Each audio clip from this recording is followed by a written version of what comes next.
Praise లా దేవుని నామానికి స్తోత్రం కలిగిన గాక. Praise Lord. ದೇವರ ಪರಿಶುದ್ಧವಾದ ನಾಮಕ್ಕೆ ಮಹಿಮೆ ಉಂಟಾಗಲಿ. ఇక్కడున్న దైవ సేవకులకును ఇక్కడుండే పెద్దలకును ಇಲ್ಲಿರುವ ದೇವರ ಸೇವಕರಿಗೂ ಹಾಗೂ ಹಿರಿಯರಿಗೂ టెక్నీషియన్కును 40 మంది పిఎంలకును ಟೆಕ್ನಿಷಿಯನ್ಸ್ಗೂ ಹಾಗೂ 40 ಮಂದಿ ಪಿಎಂಗಳಿಗೂ 40 మంది టీఎలకు కూడా ಹಾಗೆ 40 ಮಂದಿ ಟಿಎಲ್ಗೂ ಕೂಡ 160 మంది లింగ్విస్టులకి 160 మంది థియాలజీలకి 160 ಲಿಂಗ್ವಿಸ್ಟಿಕ್ ಅಂಡ್ ಥಿಯಾಲಜಿಗಾಗಿ ಕೂಡ 400 ಮಂದಿకి కూడా ಟೋಟಲ್ ಆಗಿ ಒಟ್ಟಾರೆ 400 ಮಂದಿಗೂ ಕೂಡ ನನ್ನ ಹೃದಯಪೂರ್ವಕಂగా వందనాలు. హృదయపూర్వకంగా వందనాలు. ನಮ್ಮ ಹೃದಯಪೂರ್ವಕವಾದಂತಹ ವಂದನೆಗಳನ್ನು ಸಲ್ಲಿಸ್ತಾ ಇದ್ದೇವೆ. ಈ ದಿನ ಇವತ್ತು మీరంతా బాగున్నారని ನೀವೆಲ್ಲರೂ ಚೆನ್ನಾಗಿದ್ದೀರೆಂಬುದಾಗಿ ನಾನು ನಂಬುತ್ತೇನೆ. బాగున్నావా? ಚೆನ್ನಾಗಿದ್ದೀರಾ? ಪಕ್ಕದಲ್ಲಿ ಒಬ್ಬರು ಚೆನ್ನಾಗಿದ್ದೀರಾ ಅಂತ ಹೇಳಿ. Thank you sir. Super Sunday sir, super Sunday sir. బాగుంటారా? ఈ రోజంతా నిన్ను దీవించిన గాక.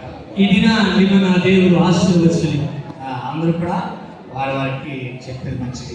ಎಲ್ಲರೂ ಕೂಡ ನಿಮ್ಮ ಪಕ್ಕದಲ್ಲಿ ಇರ್ತಕ್ಕಂಥವರಿಗೆ ಸಂತೋಷದಿಂದ ಶುಭಗಳನ್ನ ಹಾರೈಸಿದ್ದಾರೆ. సండే ఎంతో మంది రక్షింపబడి దినం ఈ రోజు. ಭಾನುವಾರ ಎಷ್ಟೋ ಜನ ರಕ್ಷಣೆಗೆ ಬರುವಂತಹ ದಿನ ಇದಾಗಿದೆ. కారణం ఎందుకంటే ಕಾರಣ ಏನೆಂದರೆ సమాధానం లేక, శాంతి లేక, నెమ్మది లేక, ಸಮಾಧಾನ ಇಲ್ಲದೆ, ನೆಮ್ಮದಿ ಇಲ್ಲದೆ అందరూ కూడా చర్చకు వస్తూ ఉంటారు. ಎಲ್ಲರೂ ಕೂಡ ಸಭೆಗಳಿಗೆ ಬರ್ತಾ ಇರ್ತಾರೆ. ఒకసారి చర్చికి పోయి ಒಂದು ಸಾರಿ ಸಭೆಗೆ ಬಂದು చనిపోదామనే వాళ్ళు కూడా కొందరు పోతా అంటారు. ಇವತ್ತು ಸಭೆಗೆ ಹೋಗಿ ಮತ್ತೆ ನಾನು ಸಾಯಬೇಕು ಎಂಬ ತೀರ್ಮಾನದೊಂದಿಗೆ ಕೂಡ ಕೆಲವರು ಬರುವಂತವರು. ನಿಜವಾಗಿಯೂ ದೇವರು వాళ్ళని రక్షిస్తారు, ಅಂಥವರನ್ನ ರಕ್ಷಣೆ ಮಾಡ್ತಾರೆ. కారణం ఎందుకంటే ಕಾರಣ ಏನೆಂದ್ರೆ దేవుడు పరిశుద్ధుడు కాబట్టి, ದೇವರು ಪರಿಶುದ್ಧನು ಆಗಿರುವುದರಿಂದ, ఆయన రక్షించేవాడు కాబట్టి, ಆತನು ರಕ್ಷಣೆಯನ್ನು ಮಾಡುವವನಾಗಿರುವುದರಿಂದ రక్షణ చేసి వాళ్ళని రక్షిస్తాడు. ರಕ್ಷಣೆಯನ್ನ ಮಾಡಿ ಅವರನ್ನ ಕಾಪಾಡುವವನಾಗಿದ್ದಾನೆ. వాక్యం చదువుకున్నా, ವಾಕ್ಯವನ್ನ ಓದಿಕೊಳ್ಳೋಣ.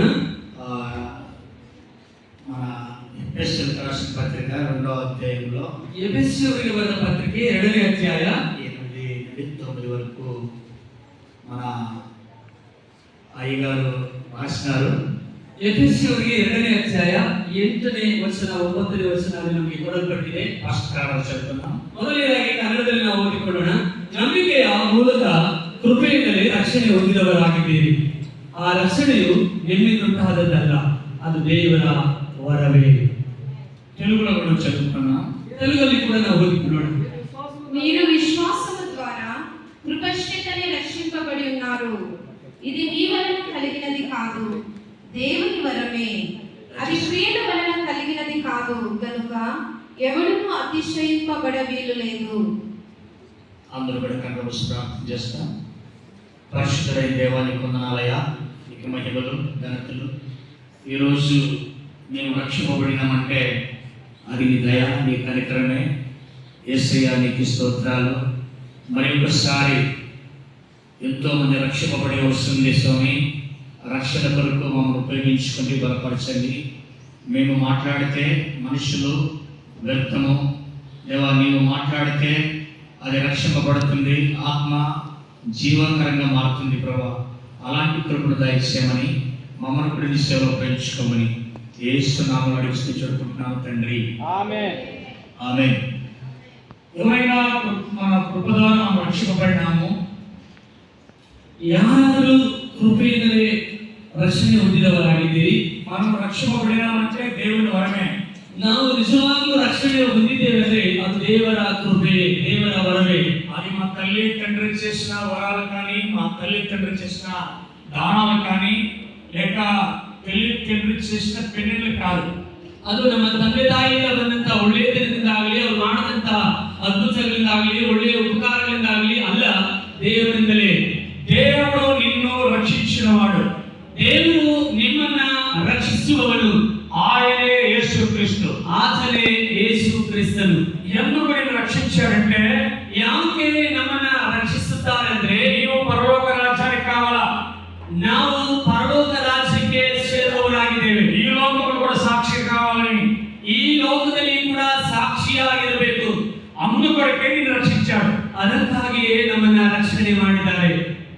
ఆయనకి ఒకసారి చెప్పడం దేవుడు రక్షించిన ಆತನಿಗೆ ನಾವೆಲ್ಲರೂ ಗಟ್ಟಿಯಾಗಿ ಚಪ್ಪಾಳೆ ಕೊಟ್ಟು ದೇವರನ್ನು ಕನಪಡಿಸೋಣ. చాలా మంది ముందుకు పోతే విశ్వాసం అని కూడా రాయబడింది. విశ్వాసము చాలా ఈ రక్షింపబడడానికి విశ్వాసము చాలా ముఖ్యము. ರಕ್ಷಣೆ ಹೊಂದುವುದಕ್ಕೆ ನಂಬಿಕೆ ತುಂಬಾ ಅತ್ಯಂತ ಅವಶ್ಯಕತೆಯಾಗಿರುವಂತದ್ದಾಗಿದೆ. విశ్వాసం లేకుండా దేవుడిని గణపరిచేది అసాధ్యము. ನಂಬಿಕೆ ಇಲ್ಲದೆ ದೇವರನ್ನ ಮೆಚ್ಚಿಸುವುದು ಅಸಾಧ್ಯ. ఎబ్రియలకు రాసిన పత్రిక 11:6 చెప్తున్నాడు. ಇಬ್ರಿಯರಿಗೆ ಬರೆದ ಪತ್ರಿಕೆ 11ನೇ ಅಧ್ಯಾಯ 6ನೇ ವಚನದಲ್ಲಿ ಬರೆಯಲ್ಪಟ್ಟಿದೆ. నీ విశ్వాసం లేకపోతే ನಂಬಿಕೆ ಇಲ್ಲದೆ ಹೋದ್ರೆ నీవు వెతుకుడు ನೀವು ತುಂಬಾ ವ್ಯರ್ಥವಾದಂತದ್ದೇ. దయచేసి మన విశ్వాసం ఉండాలంటే ದಯವಿಟ್ಟು ನಮಗೆ ನಂಬಿಕೆ ಇರಬೇಕಾದ್ರೆ నా సాక్ష్యం కాదు, ನಮ್ಮ ಸಾಕ್ಷಿ ಅಲ್ಲ, నీ సాక్ష్యం కాదు, ನಿಮ್ಮ ಸಾಕ್ಷಿಗಳು ಅಲ್ಲ, యేసు క్రీస్తునే మనం వెళ్ళాలి. ಯೇಸು ಕ್ರಿಸ್ತನನ್ನೇ ನಾವು ನೋಡುವವರಾಗಬೇಕು. యేసు క్రీస్తు ఎప్పుడు యేసు క్రీస్తు చెప్పిన సాక్ష్యాలు, యేసు స్వామి చెప్పిన చూపించిన పాఠభాగానికి పోతే మనం విశ్వాసంలో పెడతాం. ಯೇಸು ಸ್ವಾಮಿಯ ಮಾತುಗಳು, ಯೇಸು ಸ್ವಾಮಿ ತೋರಿಸಿದಂತ ಅದ್ಭುತಗಳು, ಕಾರ್ಯಗಳನ್ನು ನಾವು ನೋಡುವುದೇ ಆದ್ರೆ ನಾವು ನಂಬಿಕೆಯಲ್ಲಿ ಬಲವನ್ನು ಹೊಂದುತ್ತೇವೆ. ఎందుకంటే మన సాక్ష్యం బాగలేదు. ಯಾಕಂದ್ರೆ ನನ್ನ ಸಾಕ್ಷಿ ಸರಿ ಇಲ್ಲ. యేసు క్రీస్తు సాక్షి మంచిది. ಯೇಸು ಕ್ರಿಸ್ತನ ಸಾಕ್ಷಿ ಬಹಳ ಒಳ್ಳೆಯದು. దయచేసి యేసు క్రీస్తుని ఫాలో చేద్దాం. ದಯವಿಟ್ಟು ಯೇಸು ಕ್ರಿಸ್ತನ ಬಳಿಗೆ ಬರೋಣ. ఆయనపై విశ్వసిద్దాం. ಆತನ ಮೇಲೆ ನಂಬಿಕೆಯನ್ನು ಇಡೋಣ. ఎందుకంటే ಯಾಕಂದ್ರೆ ఒకే ఒక విషయం చెప్పి మనం గర్భరిస్తాను. ಒಂದು ಮಾತನ್ನು ಹೇಳಿ ನಾವು ಮುಂದಕ್ಕೆ ಹೋಗೋಣ. ನಾವು ఏమైనా కష్టం వస్తే, ಏನಾದರೂ ಸಮಸ್ಯೆಗಳು ಬಂದಾಗ, లేకపోతే ఎవరైనా గలాటకు వస్తే, ಇಲ್ಲಾಂದ್ರೆ ಏನಾದರೂ ಜಗಳ ಬಂದಾಗ ఫస్ట్ మన మైండ్ అన్నదమ్ముల పైన పోతుంది. ಅದು ನಮ್ಮ ಮನಸ್ಸು ನಮ್ಮ ಸಹೋದರರ ಕಡೆ ಹೋಗುವಂತದ್ದಾಗಿದೆ. భావమార్పుల పైన పోతుంది. ಆಮೇಲೆ ನಮ್ಮ ಸಂಬಂಧಿಕರ ಮೇಲೆ ಹೋಗುವಂತದ್ದಾಗಿದೆ. లేకపోతే ಇಲ್ಲದೆ ಹೋದ್ರೆ మనకు రాజులుగా ఉండే కౌన్సిలర్ల పైన కానీ లేక ఎమ్మెల్యేల పైన కానీ వాళ్ళ పైన వెళ్ళిపోతుంది మన విశ్వాసం. ಇಲ್ಲಾಂದ್ರೆ ನಮ್ಮ ಮೇಲೆ ಯಾರು ಅಧಿಕಾರಿಗಳಾಗಿರ್ತಾರೋ, ನಾಯಕರುಗಳಾಗಿರ್ತಾರೋ ಅಂತವರ ಮೇಲೆ ನಮ್ಮ ಮನಸ್ಸು ಹೋಗುವಂತದ್ದಾಗಿದೆ. వారిని నమ్మొద్దని బైబిల్ చెప్తాంది. ಅವರನ್ನ ನಂಬಬೇಡಿ ಎಂಬುದಾಗಿ ಸತ್ಯವೇದವು ಹೇಳುತ್ತಾ ಇದೆ. 118వ కీర్తన 7:8. 118ನೇ ಕೀರ್ತನೆ 7ನೇ ವಚನ 8ನೇ ವಚನ ನಾವು ನೋಡಬಹುದು. చదువుకుందాం. కీర్తన 118వ కీర్తన 8:9.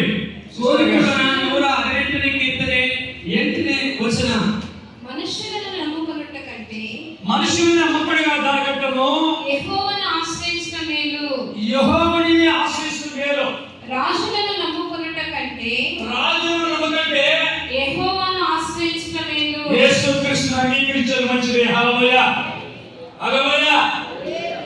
రాజులను నమ్మకండి. రాజులు అంటే మనకుండే ఎమ్మెల్యేలు, ఇంకా మధ్య మన మధ్యలో ఉండే కౌన్సిలర్లు, మన ఏరియాలో ఉండేవాళ్ళు, మన ఇల్లు పక్కన ఉండే ఒక రౌడీ, ఇంకొక రౌడీ, వాటకపోతే మా పంచాయతీ వస్తుందేమని ఎవరిని నమ్మకండి. ఈరోజు 118ನೇ ಕೀರ್ತನೆ 7-8ನೇ ವಚನದಲ್ಲಿ ಮನುಷ್ಯರಲ್ಲಿ ಭರವಸೆ ಬಿಡುವುದಕ್ಕಿಂತ ಯೆಹೋವನನ್ನು ಆಶ್ರಯಿಸುವುದು ಒಳ್ಳೆಯದು. ಪ್ರಭುಗಳಲ್ಲಿ ಭರವಸೆ ಬಿಡುವುದಕ್ಕಿಂತ ಯೆಹೋವನನ್ನು ಆಶ್ರಯಿಸುವುದು ಒಳ್ಳೆಯದು. ಈ ವಚನದ ಪ್ರಕಾರವಾಗಿ ನಮ್ಮ ಏರಿಯಾದಲ್ಲಿ ಸಂಬಂಧಪಟ್ಟಂತ ನಾಯಕರುಗಳು, ಅಧಿಕಾರಿಗಳು, ಅವರು ಎಂಥವರೇ ಆಗಿರ್ಬೋದು, ಎಂಥ ಉನ್ನತವಾದಂತ ಸ್ಥಾನದಲ್ಲಿ ಇರುವಂತವರೇ ಆಗಿರ್ಬೋದು, ಅವರ ಮೇಲೆ ನೀನು ನಂಬಿಕೆ ಇಡಬೇಡ. ಈ ನಂಬಿಕೆ ಇಡುವುದಾದ್ರೆ ದೇವರ ಮೇಲೆ ನಂಬಿಕೆ ಇಡುವುದಾಗಿ ವಚನ ನಮಗೆ ಸ್ಪಷ್ಟವಾಗಿ ನಮಗೆ ತಿಳಿಸಿಕೊಡ್ತಾ ಇದೆ. దయచేసి గమనించండి. ದಯವಿಟ್ಟು ಗಮನ ಇಡಿ. ఈ వాక్యమును ఫాలో చేద్దాం. ಈ ವಾಕ್ಯವನ್ನ ನಾವು ಅನುಸರಿಸೋಣ. ఎవరిని నమ్ముదాం? ಯಾರನ್ನ ನಂಬೋಣ? దేవుణ్ణి చెప్దాం. ನಮ್ಮ ಬಾಯಿಂದ ಹೇಳೋಣ. ఈ వాక్యం చెప్దాం. ನಿಮ್ಮ ಬಾಯಿಂದ ಹೇಳ್ರಿ. చెప్దాం. యెహోవా నా రాజు, ಯೆಹೋವನು ನನ್ನ యేసు క్రీస్తు నా రాజు, ಯೇಸು ಕ್ರಿಸ್ತನು యేసు ನನ್ನ నా ప్రభువు, ಯೇಸು ಕ್ರಿಸ್ತನು ನನ್ನ ರಾಜಾಧಿರಾಜನು, నా రాజు, ನನ್ನ ಅರಸನು, నా బలము, ನನ್ನ ಬಲವು, నా న్యాయము, ನನ್ನ ನ್ಯಾಯವು, నా ఆశ్రయము ನನ್ನ ಆಶ್ರಯವು యేసు క్రీస్తు. ಯೇಸು ಕ್ರಿಸ್ತನೇ. ఎంతో మంది ಎಷ್ಟೋ ಜನ రాజులు ఉండేవారిని ఒకరిని గుర్తు చేస్తున్నా. ಇರುವಂತರಲ್ಲಿ ಒಬ್ಬರನ್ನು ನೆನಪು ಮಾಡಿಕೊಳ್ತೇವೆ. ఆయన రాజు, ಆತನು ಅರಸನು. చిన్నవాటిని ಚಿಕ್ಕ ವಯಸ್ಸಿನಿಂದಲೇ ఆ రాజు కావలసిన యుద్ధ సామ్రాజ్యము, తర్వాత వచ్చి యుద్ధం కావాల్సినవి ప్రతి ఒక్కటి కూడా యుద్ధంలో ఎలా గెలలా ఎలా నెడలా అని తెలుసుకొని రాజనీతిగా పెరిగాడు. ಚಿಕ್ಕ ವಯಸ್ಸಿನಲ್ಲೇ ಒಬ್ಬ ಅರಸನಾಗಿರ್ತಕ್ಕಂಥ ಯೌವನಸ್ಥ ಹುಡುಗ ಚಿಕ್ಕ ವಯಸ್ಸಿನಲ್ಲಿ ಎಲ್ಲಾ ತರದ ವಿದ್ಯೆಗಳನ್ನ ಕಲಿತಿದ್ದನು. నిజంగా రాజుగా పెరిగాడు. ನಿಜವಾಗಿ ಒಬ್ಬ ಅರಸನಾಗೇ ಬೆಳೀತಾ ಇದ್ದ.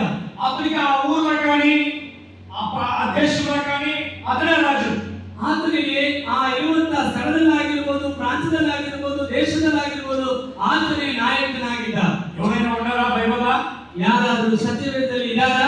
ఒక పేరు చెప్పండి. ಒಬ್ಬರ ಹೆಸರನ್ನು ಹೇಳಿ దయచేసి. దావీదును. ఓకే, దావీదును కూడా రాజునే. దయచేసి ఎబ్రియల్ రాష్ట్ర పత్రిక 11:24 వచనాన్ని ఒకసారి వివరిద్దాం. దయమాడి ನೋಡಿಕೊಳ್ಳೋಣ. ಇಬ್ರಿಯರಿಗೆ 11:24 ವಚನ. అప్పుడు రాజు ನಾವು ಓದಿಕೊಳ್ಳೋಣ. రాజుగా పెరిగాడు. చదువుకుందాం ఒకసారి. మోషే పెద్దవాడైనప్పుడు విశ్వాసమును బట్టి ఐగుప్తు ధనము కంటే క్రీస్తు విషయమై ఇంత గొప్ప భాగ్యమును ఎంచుకొని అల్పకాలము భోగము అనుభవించుట కంటే దేవుని ప్రజలతో శ్రమ అనుభవించుట మేలు ఏదని యోచించి ఫరో కుమార్తె యొక్క కుమారుడని అనిపించుకొనుట ఒప్పుకొనలేదు. ఆయన ఫరో రాజు మనవడిని అనిపించుకోలేక ఇష్టపడలేడు. ఏలనగా అతడు ప్రతిఫలముగా కలుగబోవు బహుమానమందు దృష్టించెను. విశ్వాసమును బట్టి అతడు అదృశ్యుడైన వాణిని చూచుచున్నట్టు స్థిర బుద్ధి గల వాడై రాజానుగ్రహమునకు భయపడక ఐగుప్తును విడిచిపోయెను. ఆమేన్. మోషే రాజు కుమారుడు. ఆయన మోషే రాజుగా పెరిగాడు. ఆయనకు లేచుకునే అతనికి భోజనాలని లేచుకునే ధైర్యము అన్ని రాజు ఎలా ఉండాలా అలా పెరిగాడు. 40 సంవత్సరాలు రాజుగా పెరిగాడు. ಇಬ್ರಿಯರಿಗೆ ಬರೆದ ಪತ್ರಿಕೆಯಲ್ಲಿ 11ನೇ ಅಧ್ಯಾಯ 24ನೇ ವಚನ 25ನೇ ವಚನ ನೋಡುವುದಾದರೆ ಮೋಶೆಯು ದೊಡ್ಡವನಾದ ಮೇಲೆ ಫರೋಹನ ಕುಮಾರ್ತೆಯ ಮಗನಿಸಿಕೊಳ್ಳುವುದು ಬೇಡವೆಂದು ನಂಬಿಕೆಯಿದ್ದರೆ ಸ್ವಲ್ಪ ಕಾಲ ಪಾಪಭೋಗಗಳನ್ನು ಅನುಭವಿಸುವುದಕ್ಕಿಂತ ದೇವಜನರೊಂದಿಗೆ ಕಷ್ಟವನ್ನು ಅನುಭವಿಸುವುದೇ ಒಳ್ಳೆಯದೆಂದು ತೀರ್ಮಾನಿಸಿಕೊಂಡನು. ಐಗುಪ್ತ ದೇಶದ ಸರ್ವೈಶ್ವರ್ಯಕ್ಕಿಂತಲೂ ಕ್ರಿಸ್ತನ ನಿಮಿತ್ತವಾಗಿ ಉಂಟಾಗುವ ನಿಂದೆಯ ಶ್ರೇಷ್ಠ ಭಾಗವನ್ನು ಇರಿಸಿಕೊಂಡು ಯಾಕಂದ್ರೆ ಬರುವ ಪ್ರತಿಫಲದ ಮೇಲೆ ಕಣ್ಣಿಟ್ಟನು. ಇಲ್ಲಿ ನಾವು ನೋಡ್ತಾ ಇದ್ದೇವೆ, ಮೋಶೆ ಒಂದು ಉನ್ನತವಾದ ರಾಜ ಅರಸನ ಒಂದು ಸ್ಥಾನದಲ್ಲಿ ಇದ್ದಾಗಿ ಕೂಡ ಏನು ಇಲ್ಲದವನಾಗಿ ಎಲ್ಲವನ್ನು ನಷ್ಟವೆಂದೆಣಿಸಿ ಕ್ರಿಸ್ತನ ನಿಮಿತ್ತವಾಗಿ ದೇವರ ನಿಮಿತ್ತವಾಗಿ ನನಗೆ ಅಲ್ಪ ಕಾಲ ಪಾಪ ಭೋಗಗಳು ನನಗೆ ಬೇಡ ಎಂಬುದಾಗಿ ಆತನ ನಂಬಿಕೆಯಿಂದಲೇ ತನ್ನ ಜೀವಿತವನ್ನು ಬದಲಾಯಿಸಿಕೊಂಡದನ್ನ ವಾಕ್ಯವು ನಮಗೆ ತಿಳಿಸ್ತಾ ಇದೆ. ఈ పాపమైన జీవితం అవుతూ ఈ పాపమైన దేశం విడిచి నా దేశానికి వెళ్తున్నాను, నా ప్రజల ముందు వెళ్ళి నేను వారితో కూడా క్రీస్తుతో కూడా నేను ఆ పని చేస్తానని చెప్పి ఆయన విడిచి వెళ్ళి వచ్చారు. ಈ ಪಾಪದಿಂದ ತುಂಬಿದಂತ ಈ ಐಶ್ವರ್ಯ ಯಾವುದು ಕೂಡ ನನಗೆ ಬೇಡ, ನಾನು ಕೂಡ ನನ್ನ ಜನಾಂಗದ ಬಳಿಗೆ ನನ್ನ ಸಮುದಾಯದ ಬಳಿಗೆ ನಾನು ಹೋಗಬೇಕೆಂಬುದಾಗಿ ಆತನು ಬಹಳ ಉತ್ತಮ ತೀರ್ಮಾನವನ್ನು ತೆಗೆದುಕೊಂಡು ಹೋಗಿದ್ದನ್ನ ಇಲ್ಲಿ ನಾವು ನೋಡ್ತಾ ಇದ್ದೇವೆ. దయచేసి నా ప్రియ సహోదరులారా, ದಯವಿಟ್ಟು ನನ್ನ ಪ್ರೀತಿಯ ಸಹೋದರ ಸಹೋದರಿಯರೇ, దయచేసి మనం ప్రార్థించుకున్నాం. ಕ್ರಿಸ್ತನಲ್ಲಿ ಬಂದನು, యెహోవా మాట విన్నాడు, ಯೆಹೋವನ ಮಾತನ್ನ ಕೇಳಿದನು, ఆ దేశమంతా రక్తం కలుగ చేసినాడు, ಆ ದೇಶವೆಲ್ಲವನ್ನ ನಿಜಕ್ಕೂ ಬಿಟ್ಟು ఆ దేశమంతా కూడా కప్పలో తయారు చేసి ಆ ದೇಶದ ಎಲ್ಲ ಉಪದ್ರವಗಳು దేశం అంతా కూడా 10 అద్భుతాలు, ಎಲ್ಲ ಅದ್ಭುತಗಳನ್ನ 10 అద్భుతాలు 10 ఇంతవరకు ఎవరు చేయలేదు. 10 అద్భుతಗಳು ఇదివరకు ಯಾರು ಮಾಡಲಿಲ್ಲ.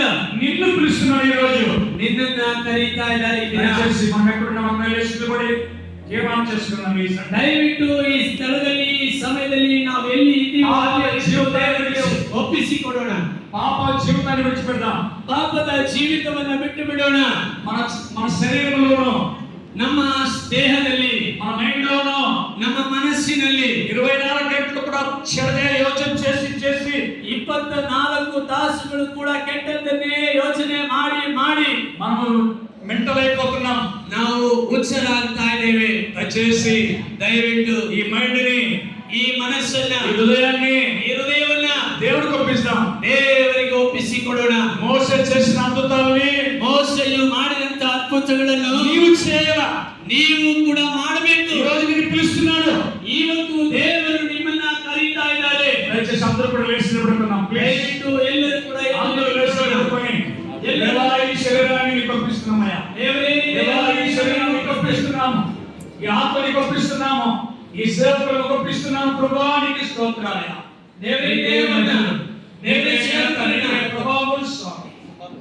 దయచేసి అందరూ కళ్ళు మూసి ప్రార్థన చేసుకుందాం. మహాపరిశుద్ధుడైన దేవా, మమ్మల్ని మిక్కులుగా ప్రేమించే తండ్రి, మోషేలాగా మమ్మల్ని కూడా ఇక్కడున్న దైవ సేవకులు ఉన్నారు ప్రభా, నాతో కూడా సేవ చేసే నాయకులు ఉన్నారు, దైవజనులు ఉన్నారు, దేవా మాస్టర్స్ ఉన్నారు, ఎవెంజలిస్ట్ ఉన్నారు ప్రభా, వీళ్ళందరూ కూడా ఉపయోగించుకోమని, ఈ రోజు ప్రభా ఎంతమంది దగ్గర నువ్వు మాట్లాడాలా వాళ్ళందరూ కూడా స్వీకారం చేయమని, వారికి విశ్వాసముకి దేవా పూర్ణకర్తలైన యేసుక్రీస్తు వైపు మేము చూసేదానికి సహాయం చేయమని దీవించమని యేసు నామమున తండ్రి, ఆమేన్. ಪರಿಶುದ್ಧವುಳ್ಳ ಹೃದಯದ ದೇವರೇ, ನಿಮ್ಮ ಪರಿಶುದ್ಧವಾದ ನಾಮಕ್ಕೆ ಮಹಿಮೆ ಉಂಟಾಗಲಿ. ಯೇಸು ಸ್ವಾಮಿ, ನೀವು ಒಳ್ಳೆಯವರಪ್ಪ. ಯಾವಾಗಲೂ ಕೂಡ ಎಂದೆಂದಿಗೂ ಕೂಡ ಒಳ್ಳೆಯದನ್ನೇ ಮಾಡುವ ತಂದೆಯು ನೀವು ಆಗಿದ್ದೀರಪ್ಪ. ಮೋಶೆಯ ಜೀವಿತದಲ್ಲಿ ನಂಬಿಕೆಯಿಂದಲೇ ಸ್ವಾಮಿ ಐಗುಪ್ತ ದೇಶವನ್ನು ಬಿಟ್ಟು ತನ್ನ ಜನಾಂಗದ ಬಳಿಗೆ ಬಂದನು. ಇವತ್ತು ನಾವು ಇಲ್ಲಿರುವಂತ ಎಲ್ಲರೂ ಕೂಡ ಸ್ವಾಮಿ ನಂಬಿಕೆಯಿಂದಲೇ ಇವತ್ತು ನಿಮ್ಮ ಪಾದದ ಬಳಿಗೆ ಬರಲಿಕ್ಕೆ ನೀವು ಕೊಟ್ಟಂತಹ ಕೃಪೆಗಾಗಿ, ಪ್ರೀತಿಗಾಗಿ ನಾವು ಮಹಿಮೆ ಸಲ್ಲಿಸ್ತೇವೆ. ನಮ್ಮ ಪ್ರಾರ್ಥನೆ ಕೇಳಿದಕ್ಕಾಗಿ ಸ್ತೋತ್ರ. ಎಲ್ಲ ಧನ ಮಾನ ಮಹಿಮೆ ನಿಮ್ಮೊಬ್ಬರಿಗೆ ಸಲ್ಲಲಿ. ಯೇಸುವಿನ ನಾಮದಲ್ಲಿ ತಂದೆಯೇ, ಆಮೆನ್.